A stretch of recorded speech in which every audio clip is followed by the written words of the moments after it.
Today, as Americans, we grieve the brutal murder, a horrific massacre of dozens of innocent people.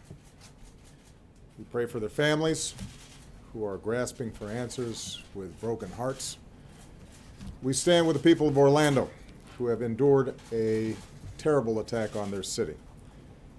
Although it's still early in the investigation, we know enough to say that this was an act of terror and an act of hate. And as Americans, we are united in grief, in outrage, and in resolve to defend our people. I just finished a meeting with FBI Director Comey and my Homeland Security and National Security advisors. The FBI is on the scene and leading the investigation in partnership with local law enforcement. I've directed that the full resources of the federal government be made available for this investigation. We are still learning all the facts. This is an open investigation. We've reached no definitive judgment on the precise motivations of the killer. The FBI is appropriately investigating this as an act of terrorism, and I've directed that we must spare no effort to determine what, if any, inspiration or association this killer may have had with terrorist groups. What is clear is that he was a person filled with hatred. Over the coming days, we will uncover why and how this happened, and we will go wherever the facts lead us.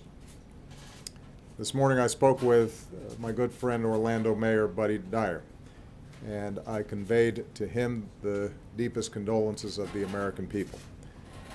This could have been any one of our communities. So I told Mayor Dyer that whatever help he and the people of Orlando need, they are going to get it. As a country, we will be there for the people of Orlando today, tomorrow, and for all the days to come.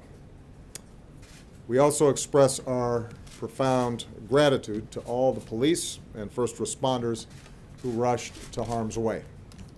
Their courage and professionalism saved lives and kept the carnage from being even worse. It's the kind of sacrifice that our law enforcement professionals make every single day for all of us, and we can never thank them enough. This is an especially heartbreaking day for all of our friends, our fellow Americans who are lesbian, gay, bisexual, or transgender. The shooter targeted a nightclub where people came together to be with friends, to dance and to sing and to live. The place where they were attacked is more than a nightclub. It is a place of solidarity and empowerment where people have come together to raise awareness, to speak their minds, and to advocate for their civil rights. So this is a sobering reminder that attacks on any American, regardless of race, ethnicity, religion, or sexual orientation, is an attack on all of us and on the fundamental values of equality and dignity that define us as a country. And no act of hate or terror will ever change who we are or the values that make us Americans. Today marks the most deadly shooting in American history. The shooter was apparently armed with a handgun and a powerful assault rifle. This massacre is therefore a further reminder of how easy it is for someone to get their hands on a weapon that lets them shoot people in a school or in a house of worship or a movie theater or in a nightclub. And we have to decide if that's the kind of country we want to be. And to actively do nothing is a decision as well. In the coming hours and days, we'll learn about the victims of this tragedy. Their names, their faces, who they were, the joy that they brought to families and to friends, and the difference that they made in this world. Say a prayer for them, and say a prayer for their families. That God give them the strength to bear the unbearable, and that He give us all the strength to be there for them, and the strength and courage to change. We need to demonstrate that we are defined more as a country by the way they live their lives than by the hate of the man who took them from us. As we go together, we will draw inspiration from heroic and selfless acts.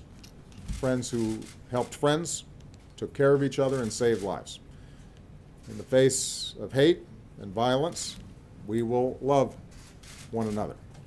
We will not give in to fear or turn against each other. Instead, we will stand united as Americans to protect our people and defend our nation and to take action against those who threaten us. May God bless the Americans we lost this morning. May He comfort their families. May God continue to watch over this country that we love. Thank you. Mr. President,